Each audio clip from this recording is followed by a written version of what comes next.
Hello and welcome to this evening's Clubs Conference webinar. For those of you who don't know me, my name is Daniel Belcher and I'm the President of Australian Sailing, and it's my distinct pleasure to welcome you to this year's Club Conference webinar series. Across the next 3 Thursdays, we're going to bring a number of webinars that is going to complement the in-person club conferences that begin next Sunday in South Australia. Our first conference is going to, as I said, is going to be in South Australia next Sunday. And if you haven't had a chance to register, please go through to the website and register your interest. Tonight's topic of club and pathway performance is actually really close to my heart and those of my fellow directors. We believe that strong clubs equals strong sailing. And one of the best things that we can do as Australian Sailing is help bring some incredible programs around club participation and club coaching in order to help strengthen that network. And so with that introduction, it's a real pleasure of mine to introduce two speakers tonight who are well known to probably most of you. And so for us, we've got Sarah Ogilvie, who's Australian Sailing's National Club Pathway Lead, and we've got Ash Brunning, who's our National Performance Pathway Manager.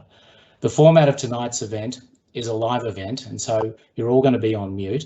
However, we encourage you to submit questions using the Q&A function, which will be addressed at the end of the presentation. Thank you very much, and I'd like to now hand over through to Ash and Sarah, who's going to lead you through the presentation.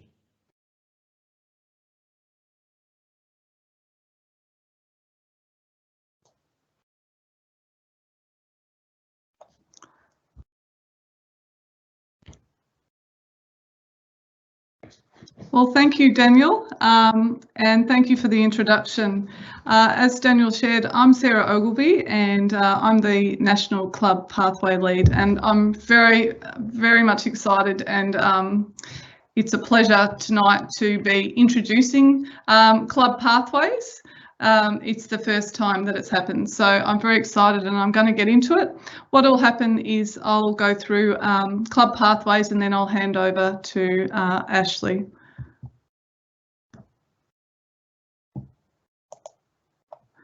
So as I shared that I'm the National Club Pathway Lead. It's a new role for Australian Sailing, and my role over the coming months, I'll be responsible for, or I am responsible for, developing and implementing club pathway programs, so coaching programs at clubs.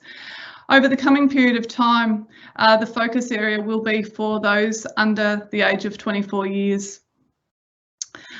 The club pathway objectives ahead are to guide our clubs towards greater growth and retention, and to empower our clubs to develop the people within the clubs and also to develop greater participation. And of course, the ultimate goal is that we retain and grow our club membership through club pathway programs. So I just wanted to share now, what is Club Pathways? Club Pathways, my primary focus will be on the steps 4 through to 6 of our sailing pathway.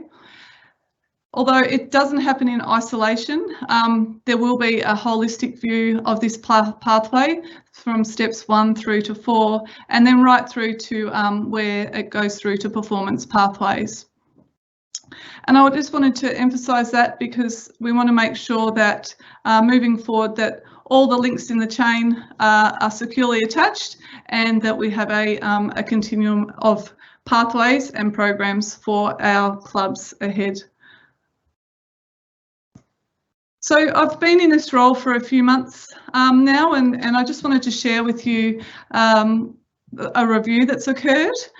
So over these last few months, I've been around the country virtually, listening to the challenges that clubs are experiencing, and also listening to those opportunities or learning about the opportunities that are ahead, listening to some of our clubs about what's going really well for them and learning from that, and also where we can do things better. I've listened to our coaches from around the country, and I've also learnt a lot from other sports. There's been a lot of analysis done over the last few months looking at our Discover Sailing Centres, and also looking at a lot of clubs and their capability to provide club coaching programs. I've also delved into the research through Sport Oz, Vic Health, and many other sort of research providers out there that help us to develop great programs at clubs. I'm really excited too to share that we've brought together an amazing National Club Pathway Working Group. This group has come together brilliantly we've had two meetings so far, and it really is a great representation across the country. We have clubs, volunteer clubs, we have clubs with staff, we have coaches on this working group, committee members, so it's a really diverse and wonderful group. Two, as I shared before, I've made sure that I've taken a holistic review of our club programs, and that does start with step 1 on that pathway document. So I've had a great look at that, and that has gone right through to the performance pathways to see where there might be some possible challenges ahead, or where there might be some room for improvement. And finally, over the last few months, all of this background review has moved me to visioning together with our working group, and the contributions of many people visioned club pathways ahead. Just to summarise, I just wanted to share there were some key findings, I guess, out of all of the conversations, and one of the absolutes is to retain members and sailors at clubs. And one of the things that came out in these themes was retention in those transition periods. So it might be from a Learn to Sail program through to a club pathway program or a club coaching program, or it might be trying to retain our sailors as they transition in from one class to another. So retention was a common theme that came up often. The other one was to reduce the barriers. One for participation, for our participants entering or continuing in the pathway, but also for our clubs, and two, for our volunteers. How can we reduce the barriers and support our volunteers?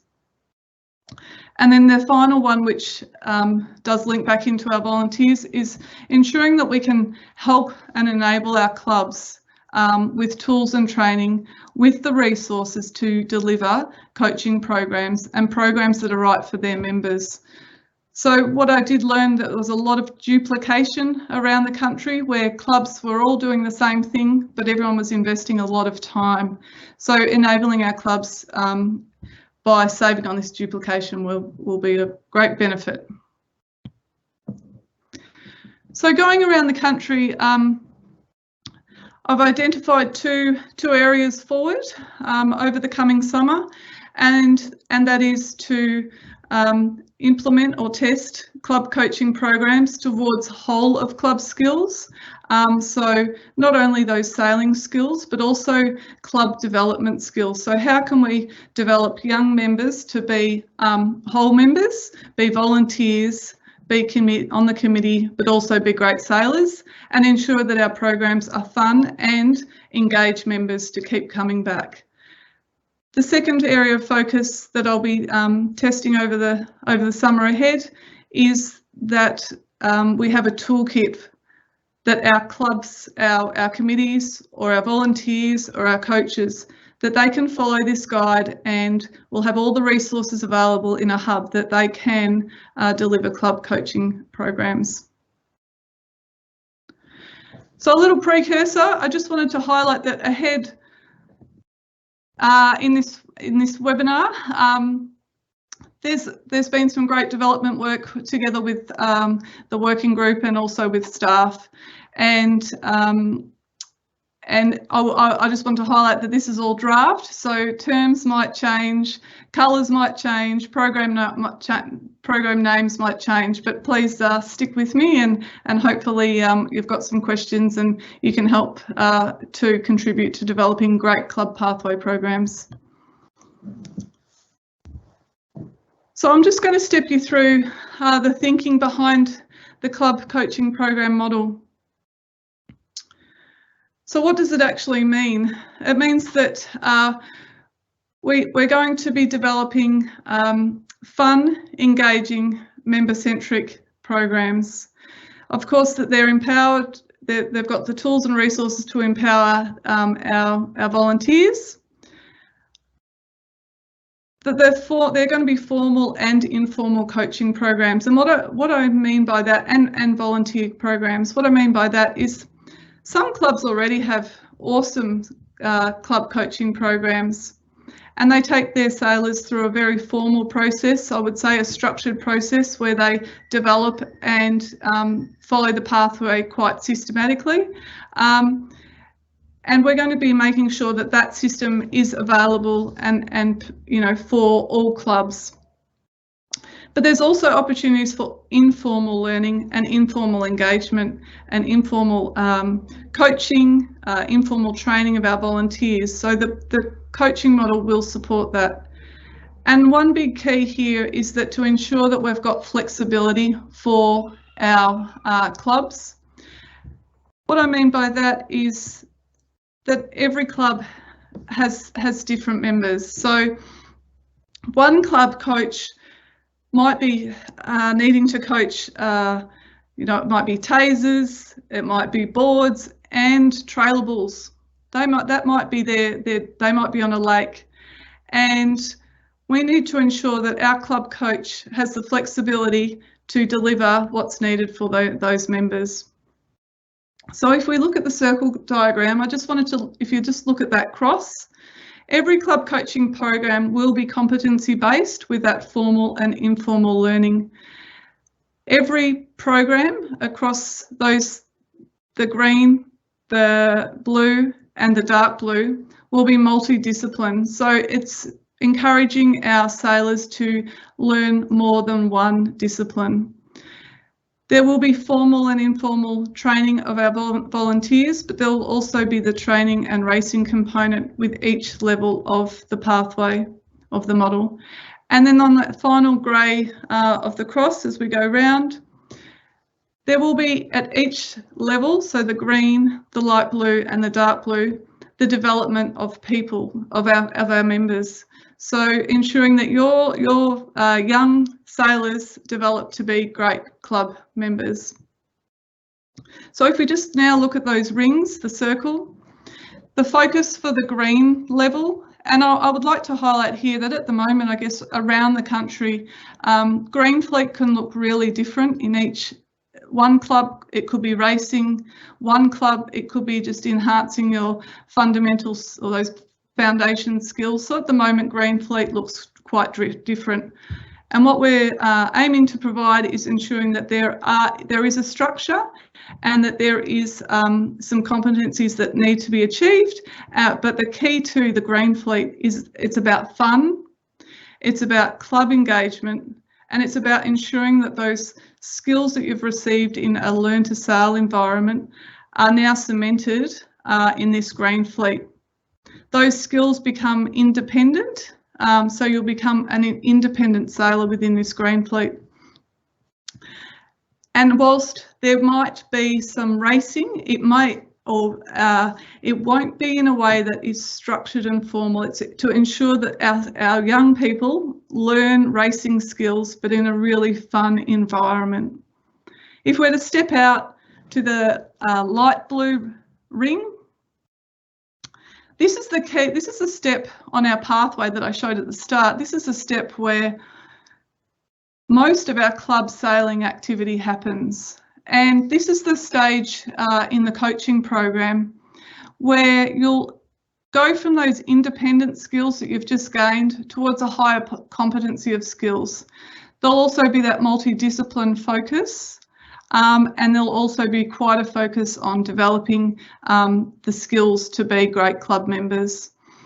Within this, I haven't got to yet, but there's also a focus on ensuring that we're developing at this level. We start to really develop our young leaders at our clubs and give them opportunities to become leaders within the club. So the coaching program, whilst it is all of the skills on the water, there will also be those other club skills available to be developed. If we move out to the dark blue ring, whilst, as I've said, most of the activity happens within step 5, there are those sailors who do aspire to be performance sailors, or they have the potential to be performance sailors.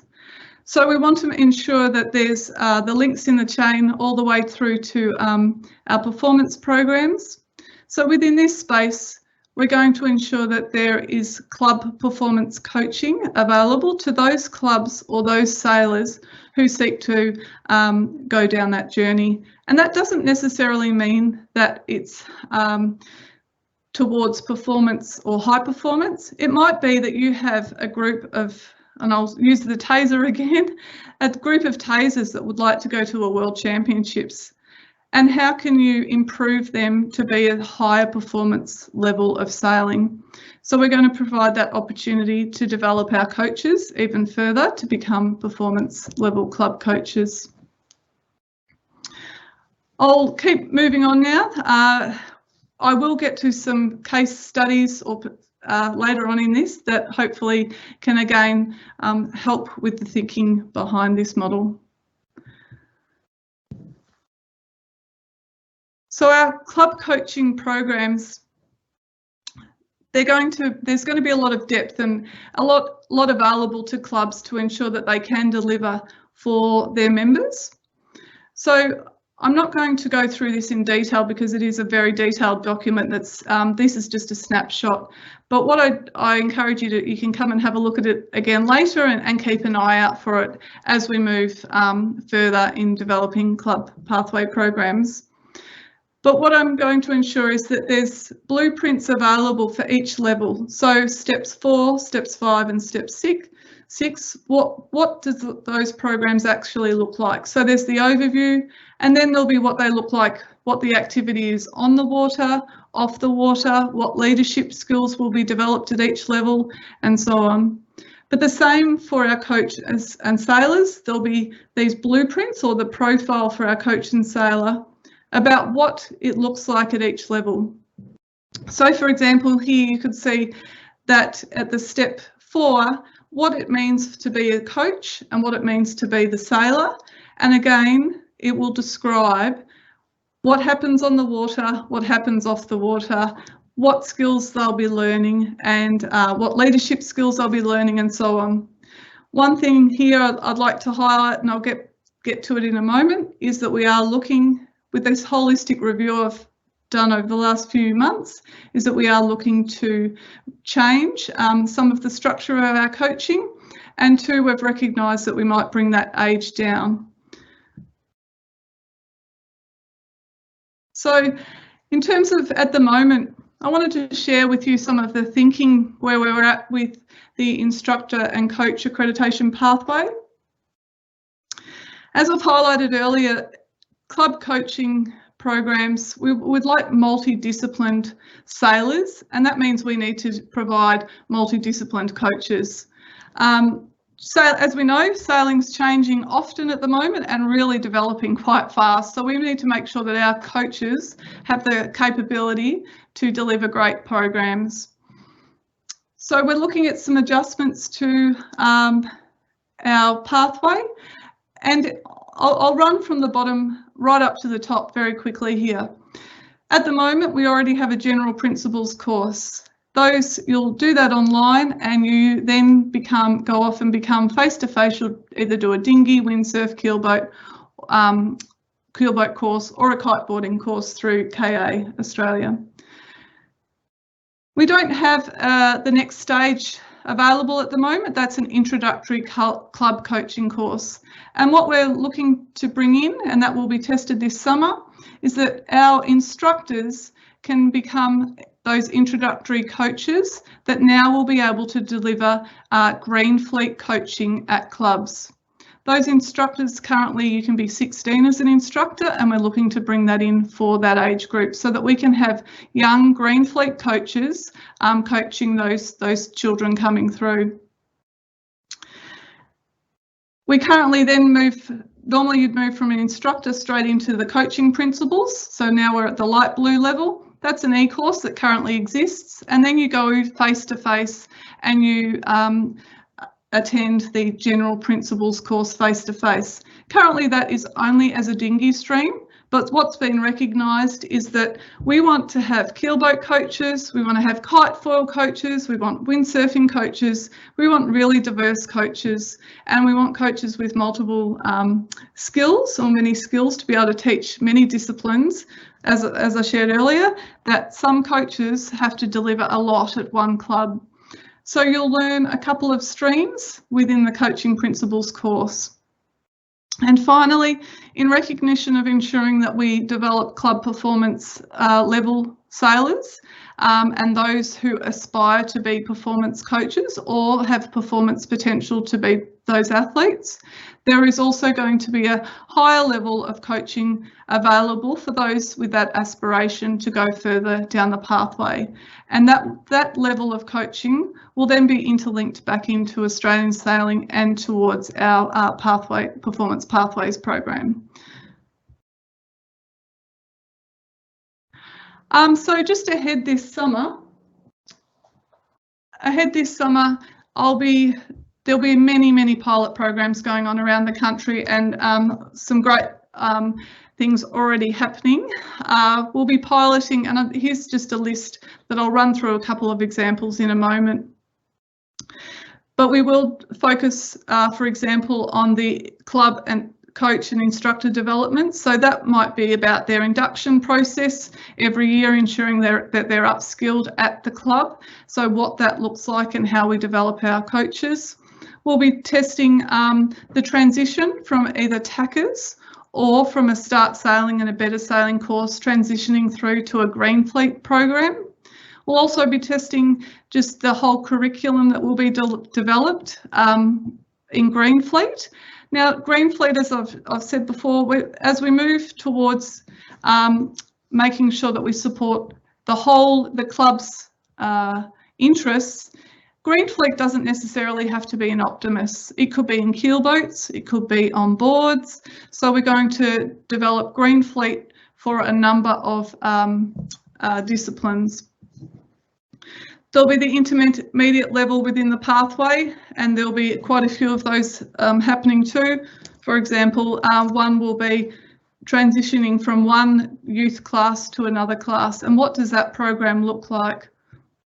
We'll also be piloting our club performance coach and our club youth leadership project. So there'll be some projects around how do we have young members on committees, for example, or do we need to have some youth and junior and youth development committees within clubs?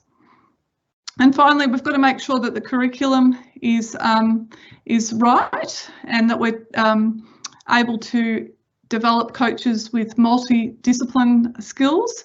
So some of those streams will be also developed and tested over the summer. In these pilot, we're going to develop the resources, we're going to develop the processes, we'll be developing those processes and the resources, and then also the training that sits behind that. So whether that's the training of the coaches or the sailors or our volunteers. So just before I wrap up and I hand over to Ash, I've just got a couple of examples that I wanted to share. Over the summer, for example, what would happen is with our Learn to Sail program, or that tackers or better sailing program transition into green fleet. Our pilots program will be testing some induction training, those processes that happen, the roles and responsibilities that sit within Greenfleet. So, for example, it might be, I'd never heard this term before until I was reading on Sport Oz, but you know, our micro volunteers, I'd never heard that before, but what are those roles? So is that the roles for the parents? You know, how do they get involved in Greenfleet? What's their support in this? So we'll be testing a lot of those things. The instructors who will be delivering the Greenfleet, so our already qualified instructors, will then work with us to complete or develop and complete the coaching course, the introductory coaching course. There'll be the transition strategies from one program to the next. So what's the communication to the parents about the junior sailor transitioning through to a Greenfleet program, and what does that look like in terms of the transition through into membership? And finally, the resource hub will be available, and we'll start building the content and all of the resources and tools that will sit in the resource hub. Another program that in the intermediate level we'll be piloting is this youth development. We really want to focus on ensuring we have great young youth supporting and eventually leading our clubs, you know, in the future.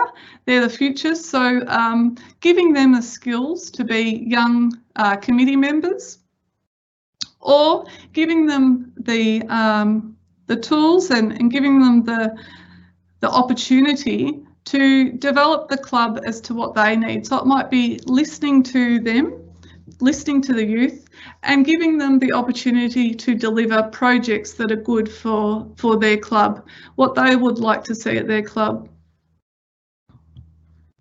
And just a couple more examples before I wrap up. Obviously, we'll be ensuring that there's a toolkit available for our clubs to deliver club pathway programs, deliver the coaching ahead. So this playbook will be developed where we need to practice and ensure that the tools are useful, that they are relevant for the clubs, and that they actually will be used. There's no point in developing all these things and then they're not actually relevant. So there'll be a lot of testing and trialling with the volunteers, and particularly those clubs through the working group who are supporting this process. That playbook will be ready for the working group to have another look over before it's implemented. And finally, there will be a small, as I've highlighted, that performance is also of interest to some clubs, and also to some with that aspiration to become athletes. So we will pilot some bespoke, some small pockets of that performance coaching.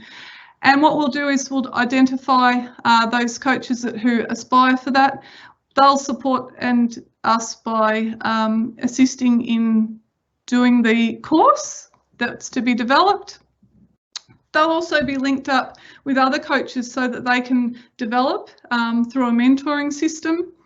And then out of this, we hope that we can have a framework for those coaches who aspire to develop sailors further. So just very quickly ahead,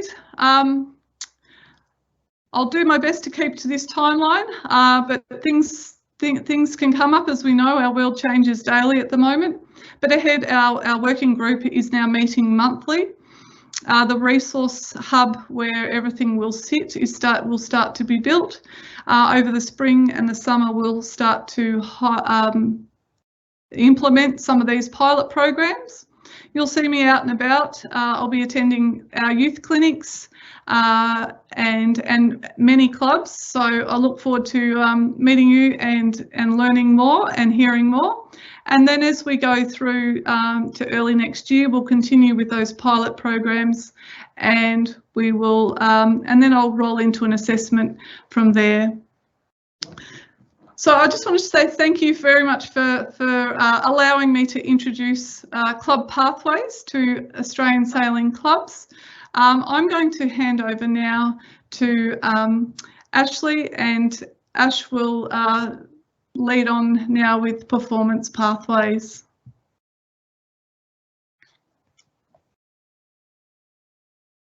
Hi there, everyone. Thanks for having me at the club conference. I thought I'd do some delivery around the Australian Sailing Performance Pathway. And I think probably the first question that you might have in your mind is what is the performance pathway? And that's quite fair given the context of the clubs that are present. So the performance pathway is the space between yourselves and class associations in your states, and then your state high performance programs, state development programs in their various forms, and then of course now Australian Sailing Futures. So there's a reasonably wide remit in that space through the middle, a little bit of the middle of the sandwich, and then we integrate up into the Australian Sailing team, and Sarah and I work closer together to work down into the club space. So just to give a little bit of insight into that space there. I think in terms of the key stakeholders for that space, it's people like the Australian Institute of Sport, our NIN network, which includes our state program heads, so WACE, NSWIS, QAS, these kind of things, as well as the clubs, associations, and of course the Australian Sailing team. So we've got quite a few masters to work with. I think the one thing that we've got to always go back to is the athlete. And so we're talking right now, and I can see Sarah's done a great job of putting up the slide for me. We're talking about what our purpose is. And our purpose is preparing athletes for success on and off the water. And so the reason that we got to this space and why the performance pathway is kind of propagated is the Australian Institute of Sport had started to put in significant funding and support, as well as encouraging NSOs, national sporting organisations, to support this area within sports, because we had a lot of kind of very elite teams achieving many medals at the Olympics, but they were kind of a little bit worried about the pathway behind it and who's next and what's coming in Australian sport. So we can be very thankful for the AIS for picking that up and then supporting us in this space, as well as Australian Sailing for taking up the challenge too. So in terms of how we started in here around our purpose, took a survey back in March 2020, just at the outbreak of COVID, 78 athletes.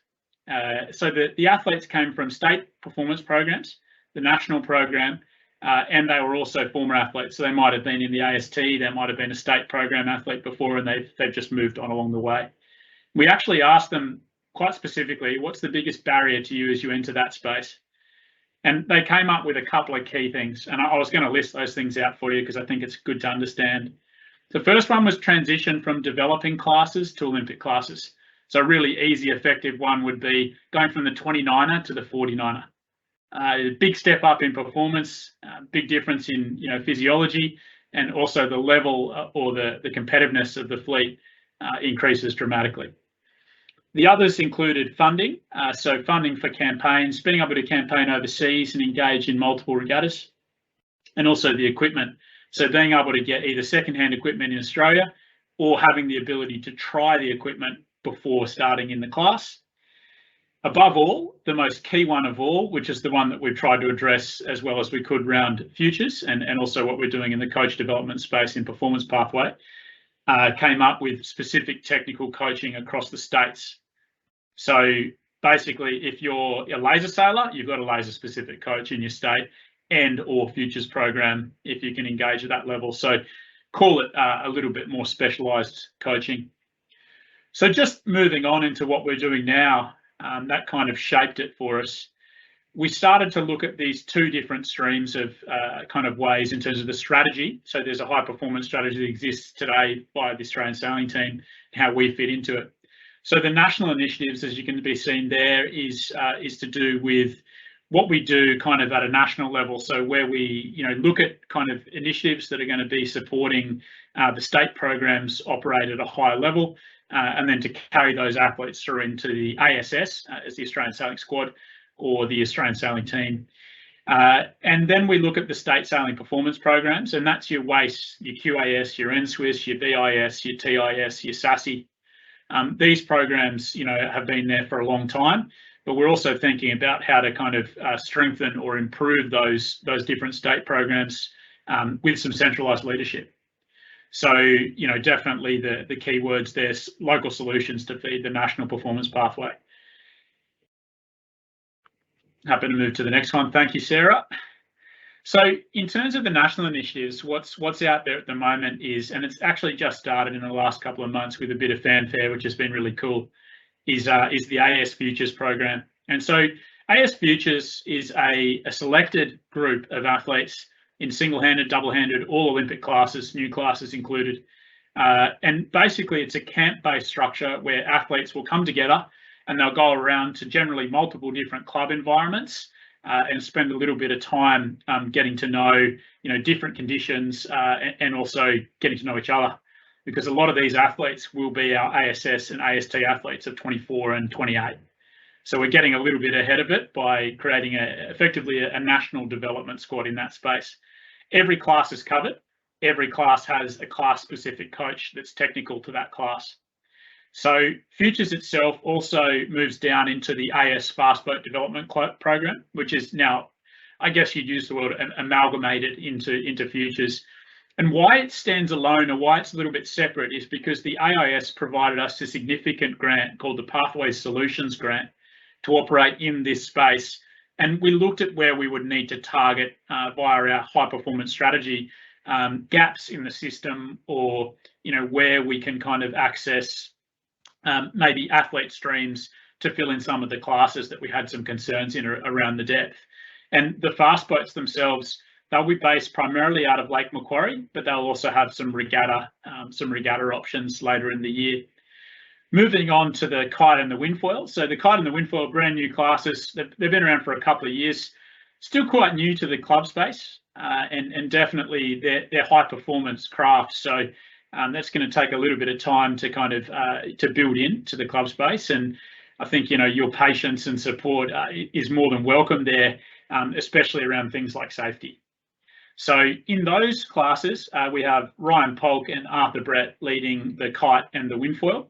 And they have now got a little bit of a launch program, performance camps and futures camps engagement. And now both of those programs have some national team athletes in Browner and Scott Whitehead from Queensland and Gray Morris from New South Wales. So there's starting to be a high performance presence in the new classes, which is just fantastic seeing that. The AS Youth National Development Camp is in lieu of the Youth Worlds for this year. So we had a look at the Youth Worlds as an opportunity for this year, and as a group of state coaches and national performance pathway staff, we made the decision that the Youth Worlds might be a little bit tricky around the COVID kind of climate that we're in, and being able to take a whole team across there, doctors, fast test kits, all of this kind of stuff. We leave that to the realm of the Olympic sailors for now.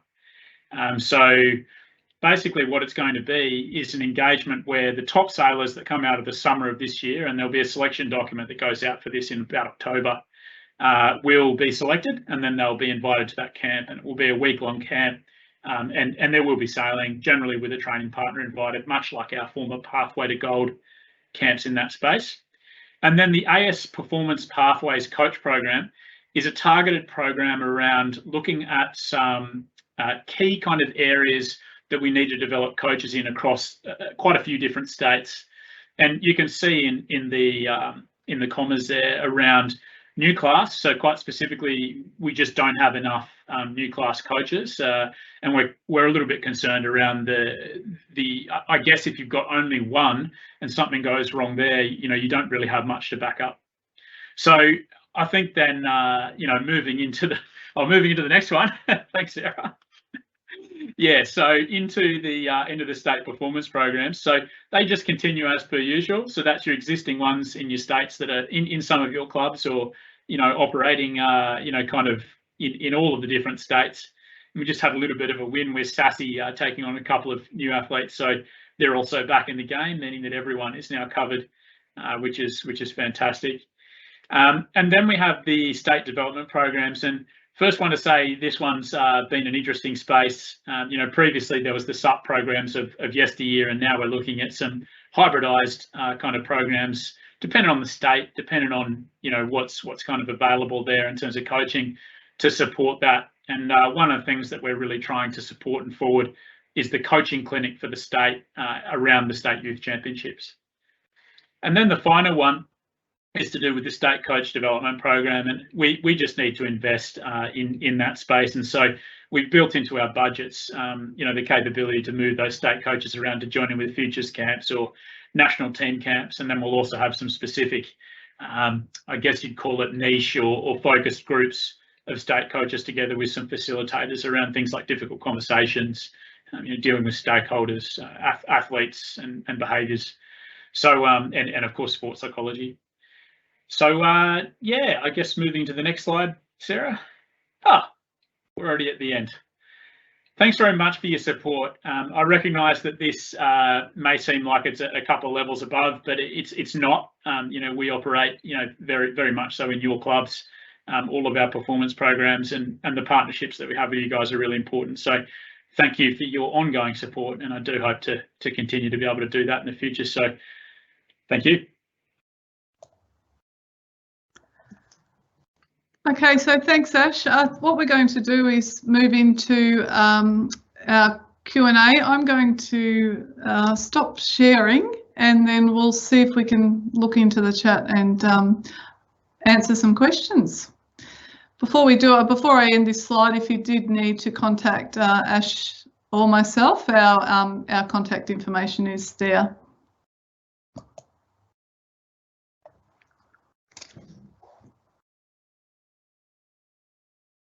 Okay. Let me just have a moment to read the questions. I might read it out, and then we'll just work out, Ashley, who answers. We have noted that COVID has disproportionately adversely affected our female members in the class. First to lose their jobs, first to have extra unpaid caring demands, last to get government support. What does your research show, and how can we support them better? I can try to answer that, but I also think that what I'd love to do is probably pass that question on onto our She Sales group, and that we can make sure that we look into that one. So thank you. So Greg said, probably early in the presentation, but wondering if the curriculum for the club performance coach course has been improvised. Does achievement of the qualification require hours on the water, number of events, races, regattas, alongside any formal learning outcomes, and who will be responsible for the examination and assessment? That is a fantastic question. Thank you, Greg. As I shared earlier, that where we're at, we are absolutely in the thinking stage and the visioning stage of what's right for the links in the chain and for our continuum of our development of our coaches. So they're awesome questions, and they're the ones that I'll actually take forward with me after this to ensure that some of those questions are actually addressed and answered within the development work we do for that club performance coach. I've got a question. Who are the working group clubs? Well, I can't remember off the top of my list the whole list, but what I would love to share is that the process was we reached out around each state or each region, and we looked at a broad balance of clubs in terms of size, in terms of volunteering or staff, and then we also looked at whether it was going to be a coach within that club or it was going to be a committee member. So we just wanted to ensure that we covered that diversity. I'm more than happy to try and share with you later and pull that list together. But there's about it's a huge working group, to be honest. It's about there's 28 people at the moment within that working group, and depending on the focus at the time of the working group, we actually have some people almost subbing in and subbing out depending on the focus of what we're working towards for those meetings.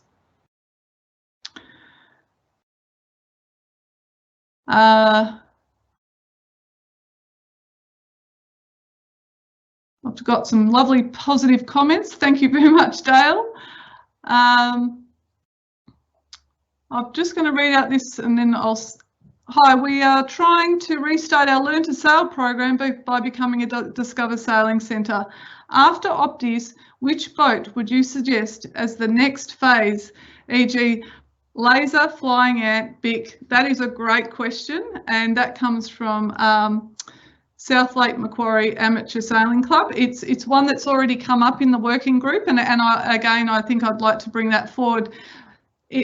I would love, one of the keys of the club pathway program is that we can support you in guiding you to make these decisions, because it does depend on the club, the environment. For example, I know one club, for example, loves the Bic because the Optimus wasn't working well for them, but love the open skiff, because they get a little shore break. So it does depend on your club and what happens at your club, but we obviously want to also support those young sailors who aspire to go towards, performance pathways. So we always need to ensure that we keep those things in mind too. So we'll come back to you on that, those specifics.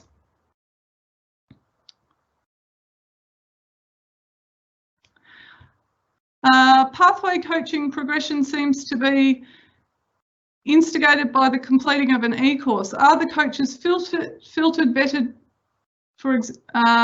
particularly for the green fleet? The coach needs to have good interpersonal skills. Excellent. I'll just answer that before I keep going.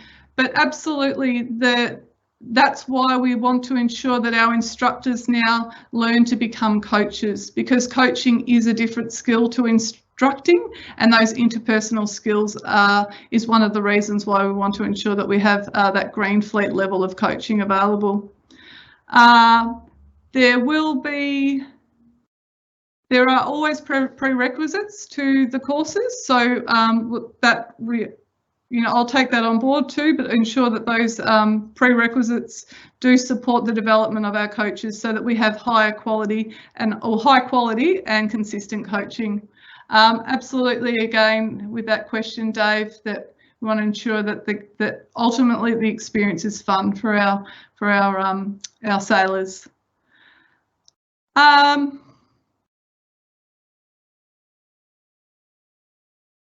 It's already 10 to 8, so maybe I'll answer a couple more. Are we happy with that? And then we'll try. I'll just try and get. Looks like there's quite a few.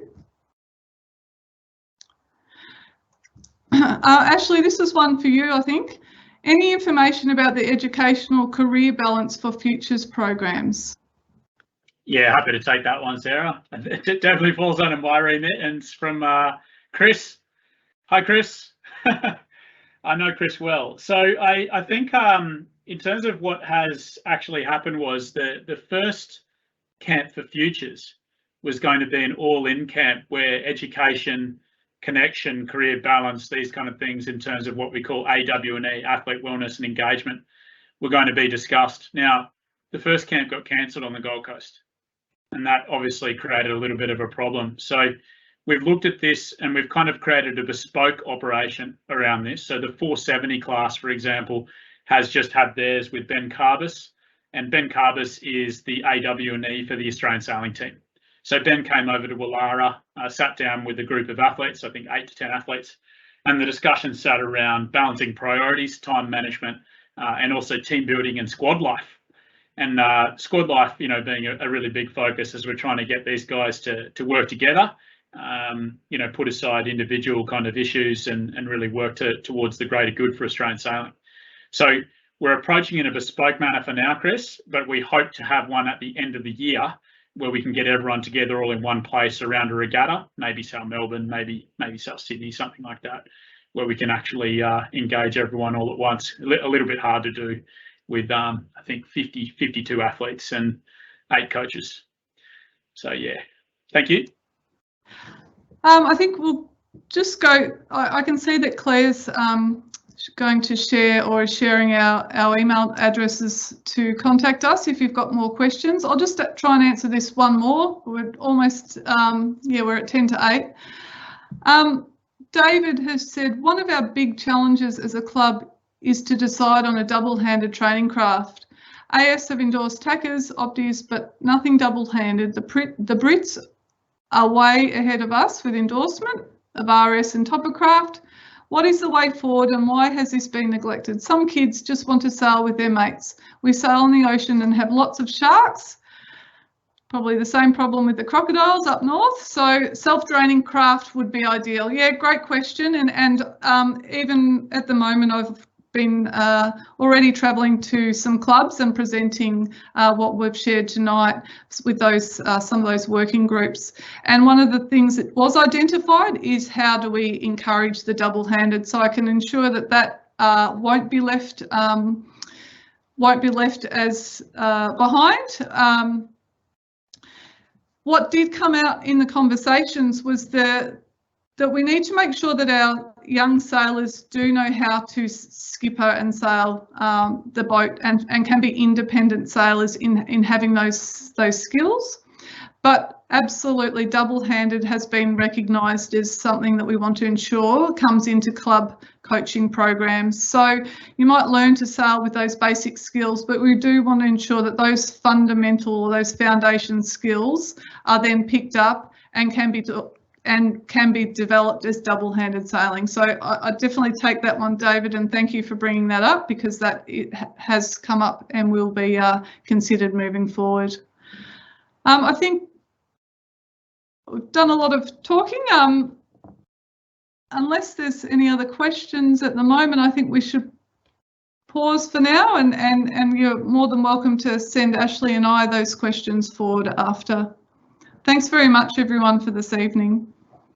Thank you very much, Sarah and Ash, for a fantastic presentation on the club and the pathway, performance pathways. You know, I think for me, Sarah, you know, one of the comments that stays with me is that your program is about fun, engaging, and club centric.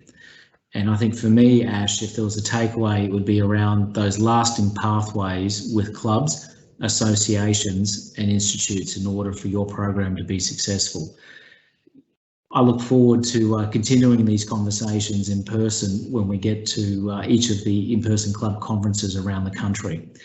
Now, next week, we've got presentations on club insurance from Network Steadfast.